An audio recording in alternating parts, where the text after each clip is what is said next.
ہم تو بڑے فخر سے بنارس میں کہتے ہیں، یو پی میں کہتے ہیں کہ صاحب ہم پاکڑ کی اور صاحب گنج کے علاقے میں جاتے ہیں، ہمارا سینہ چوڑا ہو جاتا ہے، ہمارا دل باغ باغ ہو جاتا ہے۔ پوری پوری بستی اہل حدیثوں کی بستی ہے، پوری پوری بستی قرآن و حدیث پر چلنے والوں کی بستی ہے۔ لیکن کیا اب ہم جا کے یہ بھی بتائیں کہ صاحب ان بستیوں میں محرم بھی منایا جاتا ہے، وہاں تعزیہ بھی اٹھایا جاتا ہے، وہاں شادی بیاہ میں ڈی جے بھی بجایا جاتا ہے، وہاں کے نوجوان شراب کے نشے میں دھت رہتے ہیں؟ کیا یہ بات بھی ہم بیان کریں اور یہ بات بھی بتائیں میرے پیارے ساتھیوں؟ شرم آنی چاہیے۔ جن رسموں کو میرے نبی نے توڑا ہے آج ہم ان کو پھر سے زندہ کر رہے ہیں۔ شادی بیاہ کے موقع پر دور جاہلیت میں ناچ گانا ہوتا تھا، لوگ شراب پی کے مست ہو جاتے تھے۔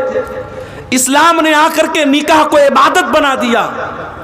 نکاح کے موقع پر خطبہ نکاح ہوتا ہے، اللہ کی تعریف ہوتی ہے، اللہ کا نام لیا جاتا ہے۔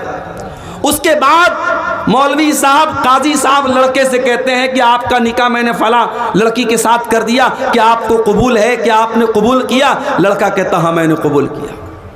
اسلام نے تو نکاح کو عبادت بنا دیا، نکاح کو برکت کی چیز بنا دیا، اور ہم ڈی جے بجا کر کے اور اپنے گھر کی عورتوں کو نچا کر کے اور ان سے گانا ان کے منہ سے نکلوا کر کے ہم اس نکاح کو کی برکت کو ختم کر رہے ہیں۔ میرے بھائی، شرم آنی چاہیے ہمیں اور آپ کو۔ میرے نبی رسم کو توڑنے کے لیے آئے تھے۔ اس زمانے کی بہت بڑی رسم تھی کہ اگر کوئی کسی بچے کو اپنا بیٹا بنا لیتا تھا، منہ بولا بیٹا کہہ لیتا تھا، اس کو اڈاپٹ کر لیتا تھا، اس کی پرورش کر لیتا تھا، اس کا سگا بیٹا مانا جاتا تھا۔ اللہ نے یہ رسم توڑی اور اپنے نبی سے کہا کہ آپ زینب سے نکاح کر لیجیے۔ اللہ نے فرمایا محمد کسی مرد کے باپ نہیں ہے۔ اس پر ایک اور سوال کیا گیا کہ سارے مسلمانوں کو تو 4 شادیوں کی اجازت تھی، لیکن اللہ کے رسول کے نکاح میں آلریڈی 4 بیویاں تھیں اور حضرت زینب 5ویں بیوی تھی۔ ایک اعتراض یہ بھی کیا گیا سارے مسلمان تو 4 شادیاں ہی کر سکتے ہیں، یہ اللہ کے نبی 5ویں شادی کیوں کر رہے ہیں؟ فرمایا وَلَٰكِن رسول اللہ، وہ اللہ کے رسول ہیں، تم ان کو اپنے جیسا مت سمجھو، اپنے اوپر قیاس مت کرو، وہ اللہ کے حکم سے کر رہے ہیں۔ وہ 5 نکاح کیا وہ 9 نکاح کر سکتے ہیں؟ تمہیں اعتراض کرنے کا کوئی حق حاصل نہیں ہے۔ ایک اور اعتراض کیا گیا کہ اگر شادی کرنی ہی تھی کوئی اور کر لیتا، ابو بکر کر لیتے، عمر کر لیتے، عثمان کر لیتے، علی کر لیتے، کوئی صحابی کر لیتے، اللہ کے نبی کو اپنے منہ بولے بیٹے کی متعلقہ سے نکاح نہیں کرنا چاہیے تھا۔ یہ اعتراض بھی لوگوں نے کیا۔ فرمایا وَخَاتَمَ النَّبِيِّينَ، میرا نبی تو آخری نبی ہے، میرے نبی کے اوپر تو نبوت کی مہر لگائی جا چکی ہے، اب آپ کے بعد کوئی نبی آنے والا نہیں ہے۔ اگر آپ رسم و رواج کو نہیں توڑیں گے، اگر آپ رسم و رواج کو ختم نہیں کریں گے تو کون ختم کرے گا؟ افسوس کی بات ہے میرے بھائیوں، جو نبی رسم و رواج کو توڑنے کے لیے آئے تھے، آج اس نبی کے امتی رسم و رواج میں ڈوبے پڑے ہیں۔ جہیز کی گندگی آج آپ کے اس اہل حدیث سماج میں اور آپ کے اس انصاری سماج میں پائی جاتی ہے۔ باقاعدہ ڈیمانڈ ہوتی ہے، لڑکی والوں سے باقاعدہ ڈیمانڈ ہوتی ہے، لڑکی سسرال آتی ہے، قدم قدم پہ تانے دیے جاتے ہیں، تو کیا لے کے آئی، تیرے باپ نے کیا دیا تجھے؟ ساس تانا دیتی ہے، سسر تانا دیتا ہے۔ یہ ہمارے سماج کا یہ حال ہے میرے پیارے بھائیوں۔ آج یہی وجہ ہے کہ آج بیٹیاں بوجھ بن گئی ہیں۔ آج بیٹیاں کیوں ماں کے پیٹ میں کیوں ماری جا رہی ہیں؟ کیوں ہاسپٹلوں کے ڈسٹ بین میں بچیاں پائی جا رہی ہیں؟ کیوں بھارت میں ہر منٹ میں ایک بچی قتل ہو رہی ہے؟ اگر آپ اس کے ریزن پر غور کریں گے، اس کے اسباب پر غور کریں گے، بہت بڑی وجہ یہ جہیز نام کا ناسور ہے۔ ایک لڑکی جب پیدا ہوتی ہے، باپ کی پیشانی پر بل آ جاتا ہے، ماں کی پیشانی پر چنتا کی لکیریں آ جاتی ہیں۔ کیوں؟ جب بیٹی آتی ہے تو ذمہ داری بن کے آتی ہے، ماں باپ کو لگتا ہے اس کے جہیز کا انتظام کرنا پڑے گا۔ ابھی اتر پردیش کے سدھارتھ نگر میں میرا پروگرام تھا، اتفاق سے رات میں 9 بجے میں پہنچا، ایک نکاح کی تقریب تھی، نکاح کا فنکشن تھا۔ مجھ سے لوگوں نے کہا مولانا آپ بڑے موقع سے آئے ہیں، نکاح پڑھا دیجئے۔ ایک ڈاکٹر صاحب ہیں، اپنی جماعت کے ہیں، لڑکی والے بھی اہل حدیث ہے، لڑکا والا بھی اہل حدیث ہے، آپ نکاح پڑھا دیجئے۔ میں نے نکاح پڑھا دیا۔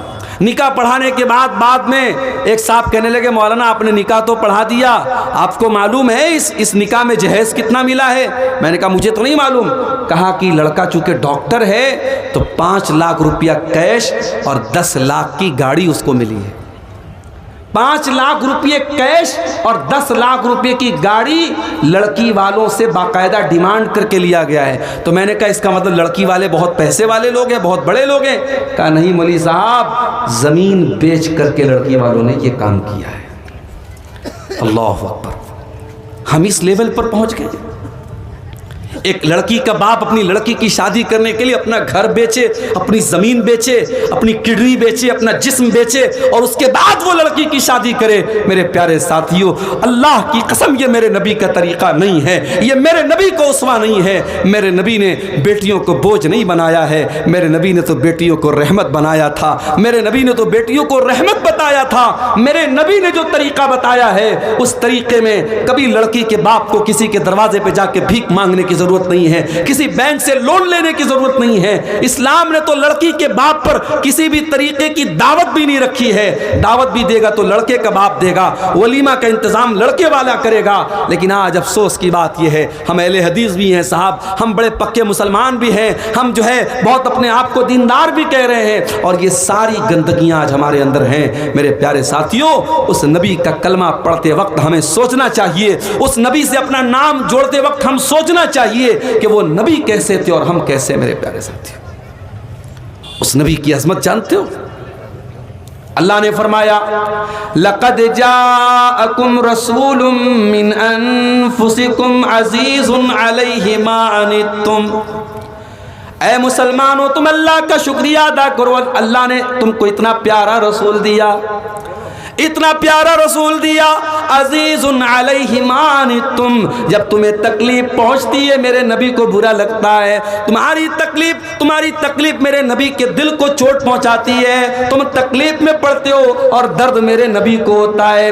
عزیز علیہ ما عنتم حریص علیکم، اور وہ نبی تمہیں ہر طریقے سے فائدہ پہنچانا چاہتے ہیں۔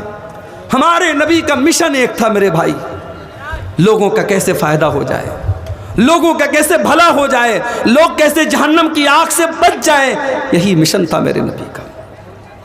طائف میں پتھر کیوں کھائے آپ نے؟ آپ کے اوپر نماز کی حالت میں آپ کا گلا دبانے کی کوشش کی گئی، آپ کی گردن پر گندگی لا کے ڈالی گئی، آپ کو شاعر کہا گیا، آپ کو پاگل کہا گیا، آپ کو جادوگر کہا گیا، آپ کو مکہ سے نکلنے پر مجبور کیا گیا، آپ سے جنگ لڑی گئی، جنگ احد میں آپ کے دانت توڑے گئے، آپ کا چہرہ لہو لہان ہو گیا، آپ زخمی ہو گئے، آپ کو زہر دیا گیا۔ یہ ساری تکلیفیں میرے نبی نے کس لیے برداشت کی میرے بھائی؟ کیا نعوذ باللہ میرے نبی کو شہرت چاہیے تھی؟ میرے نبی کو دنیا کی دولت چاہیے تھی؟ میرے نبی کو دنیا میں نام کمانا تھا؟ نہیں، میرے نبی کا ایک ہی مشن تھا، فَلَعَلَّكَ بَاخِعٌ نَفْسَكَ عَلَىٰ آثَارِهِمْ إِن لَّمْ يُؤْمِنُوا بِهَٰذَا الْحَدِيثِ أَسَفًا۔ اے نبی، آپ کو تو بس ایک بات کی چنتا ہے، ایک بات کی فکر ہے، لوگ کیسے ایمان لے آئیں۔ اے نبی، اس چنتا میں، اس فکر میں کہیں آپ اپنے آپ کو ختم نہ کر لیں، کہیں آپ اپنے آپ کو ہلاک نہ کر لیں۔ نبی کا تو ایک ہی مشن تھا میرے بھائی، نبی لوگوں کو جہنم کی آگ سے بچانے کے لیے آئے تھے۔ اور اسی لیے اللہ کے نبی فرماتے ہیں، بخاری اور مسلم کی روایت ہے، او لوگو، میری مثال اور تمہاری مثال ایسی ہے جیسے کوئی انسان آگ جلاتا ہے، اور جیسے ہی آگ جلاتا ہے فَجَعَلَ هَٰذِهِ الْفِرَاشُ وَالدَّوَابُ يَقَعْنَ فِيهَا، یہ پتنگے اور یہ پروانے اس آگ میں جانے لگتے ہیں، ان پتنگوں کو، ان پروانوں کو وہ ہٹانے کی کوشش کرتا ہے مگر وہ بار بار اس آگ میں جاتے ہیں۔ اللہ کے نبی فرماتے ہیں اَنَا آخِذٌ بِحُجَزِكُمْ عَنِ النَّارِ وَأَنْتُمْ تَقْتَحِمُونَ فِيهَا۔ اے میری امت کے لوگوں، میں تو تمہاری کمر پکڑ کے تم کو جہنم کی آگ سے بچانے کے لیے آیا ہوں، لیکن تم بار بار جہنم کی آگ میں چلتے چلے جا رہے ہو۔ وہ نبی ہمیں جہنم سے بچانے کے لیے آئے تھے میرے بھائی۔ معراج کا واقعہ یاد کیجیے، اللہ تعالیٰ نے آپ کو 50 ٹائم کی نماز دی، آپ واپس آئے، موسیٰ علیہ السلام سے ملاقات ہوئی، انہوں نے پوچھا کہ کیا ملا؟ کہا 50 ٹائم کی نماز ملی۔ کہا ہے محمد صلی اللہ علیہ وسلم آپ کی امت 50 ٹائم کی نماز نہیں پڑھ پائے گی، میں نے بنی اسرائیل کو بہت آزمایا ہے، بہت تجربہ کیا ہے، آپ جائیے اور اپنے رب سے کم کروائیے۔ اللہ کے نبی واپس جاتے ہیں اور 50 میں سے 10 کم کروا کر کے 40 کرواتے ہیں، واپس آتے ہیں، حضرت موسیٰ کہتے ہیں یہ بھی زیادہ، اس میں بھی کم کراؤ، 40 سے 30 کرواتے ہیں، 30 سے 20 کرواتے ہیں، 20 سے 10 کرواتے ہیں اور 10 سے 5 کرواتے ہیں۔ اللہ کے پیارے نبی کو خود اگر پڑھنا ہوتا آپ تو 50 نمازیں پڑھ لیتے میرے بھائی، لیکن آپ بار بار اپنے رب سے جا رہے ہیں اور کمی کروا رہے ہیں، کس کے لیے؟ ہمارے لیے اور آپ کے لیے، اپنی امت کی آسانی کے لیے۔ مگر ہم اتنے بڑے بے ایمان ہیں، ہم اتنے بڑے مکار ہیں، ہم اتنے بڑے خود غرض ہیں، وہ 5 ٹائم کی نماز بھی آج ہم سے پڑھی نہیں جاتی، 5 ٹائم کی نماز بھی ہم پڑھنے کو تیار ہیں۔ ہمارا نوجوان بیچارہ رات کو 2-2 بجے تک موبائل میں لگائے، صبح فجر کی اذان ہو رہی ہے، الصلاۃ خیر من النوم کی آواز اس کے کانوں تک پہنچ رہی ہے، مگر شیطان اس کے کان میں پیشاب کر چکا ہے، اس کا کان شیطان کا موترالے بن چکا ہے، اس کے کان میں شیطان موت چکا ہے، پیشاب کر چکا ہے، اس کو سلا چکا ہے، الصلاۃ خیر من النوم کی آواز آ رہی ہے، مگر وہ فجر کی نماز میں اٹھنے کو تیار نہیں ہے۔ یہ بہت بڑا بزنس مین بن گیا ہے، یہ بہت بڑا ویاپاری بن گیا ہے، اذان ہو رہی ہے، مؤذن کہہ رہا ہے حی علی الصلاۃ، آ جاؤ نماز کی طرف، حی علی الفلاح، آ جاؤ کامیابی کی طرف، مگر یہ اپنی دکان پر بیٹھا ہے، یہ اپنے کاروبار میں لگا ہے، یہ اپنے بزنس میں لگا ہے، اس کا کاروبار نماز سے بڑا ہو گیا، اس کی تجارت کاروبار، اس کا کاروبار نماز سے بڑا ہو گیا۔ میرے پیارے بھائیوں، اللہ قرآن میں کہتا ہے رجال لا تلہیہم تجارت ولا بیع عن ذکر اللہ، میرے اصلی بندے تو وہ ہیں، میرے حقیقی بندے تو وہ ہیں، میرے مومن بندے تو وہ ہیں کہ اللہ کے ذکر سے اور نماز سے ان کا کاروبار ان کو کبھی نہیں روکتا ہے، جب نماز کا ٹائم ہوتا ہے وہ فوراً جا کر کے نماز پڑھتے ہیں، اور ایسا وہ کیوں کرتے ہیں؟ فرمایا یخافون یوما تتقلب فیہ القلوب والابصار، ان کے دل میں قیامت کے دن کا ڈر ہے، ان کے دل میں ڈر ہے کہ قیامت کے دن اللہ کو کیا حساب دیں گے، اس لیے جتنا بڑا بھی کاروبار ہو نماز کا ٹائم ہوتا ہے وہ جلدی سے جا کے نماز پڑھتے ہیں۔ آج ہمارا حال کیا ہے میرے بھائی؟ نبی سے محبت کا دعویٰ بہت کرتے ہیں، نبی کے نام پہ جان دینے کی بات کرتے ہیں، اور 5 ٹائم کی نماز بھی ہم پڑھنے کو تیار نہیں ہیں۔ جو نماز نبی کی آنکھوں کی ٹھنڈک تھی اور جو 50 ٹائم کی ملی تھی اور نبی کے کہنے پر اور نبی کی سفارش پر اللہ تعالیٰ نے 5 نماز کر دیا تھا، اس نماز کو بھی ہم پڑھنے کو تیار نہیں ہے میرے بھائی۔ عزیز علیہ ما عنتم، او لوگو ہم نے وہ نبی تم کو دیا ہے جو نبی تم سے بہت زیادہ پیار کرتے ہیں، بہت زیادہ پیار کرتے ہیں۔ وہ نبی رات میں اٹھتے ہیں، قرآن پڑھتے ہیں، حضرت عیسیٰ نے اپنی امت کے لیے دعا مانگ لی، ابراہیم علیہ السلام نے اپنی امت کے لیے دعا مانگ لی۔ اللہ کے نبی رات میں اٹھتے ہیں اور روتے ہوئے کہتے ہیں اللہم امتی، اللہم امتی، اے اللہ میری امت کا کیا ہوگا، اے اللہ میری امت کا کیا ہوگا۔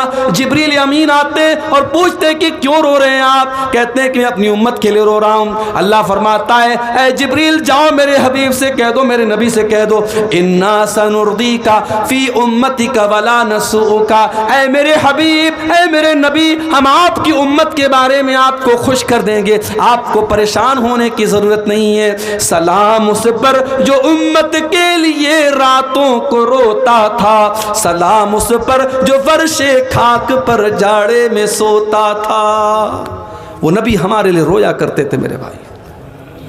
مسواک بہت پسند تھی اللہ کے نبی کو، آخری ٹائم بھی آپ اپنے انتقال کے پہلے آپ نے مسواک کی تھی، اور مسواک کر کے آپ دنیا سے گئے تھے، مسواک اتنی پسند تھی۔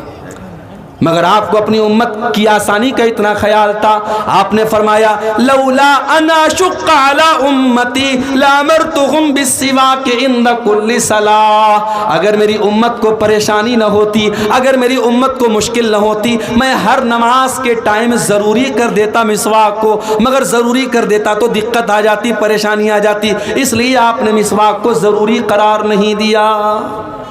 یہ ہے اس نبی کا مقام اور اس نبی کی عظمت میرے پیارے ساتھیوں۔ وہ نبی ہمارے لیے آسانیاں لے کر کے آئے تھے۔ اور آگے بڑھیے،